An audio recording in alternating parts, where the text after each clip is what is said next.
done. Joel Rubin, I want to ask you about trust in Washington, D.C. It's something I've returned to time and time again as I've talked to lawmakers, senators, and congressmen over the course of these last, 38 hours since the shutdown began. Are we seeing an evolution here as you see this group of, I think, 25 senators, Senator Lindsey Graham said, meeting together to talk about a path forward here?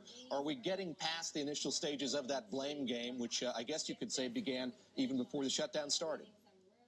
Well, David, it would be very nice if that's the case. I served in the Senate as a staffer, and we always like to think that in the Senate we could get things done on a bipartisan basis and really be the calm in the midst of a storm. But going back to what Michael said, the lack of trust in the voice and the position of the White House is very destabilizing for Senate negotiators. They just don't really know what's going to be returned to them from the White House if they send the president a bill. And we've seen this movie before in past shutdowns. Speaker Boehner had a significant problem from his hard right flank.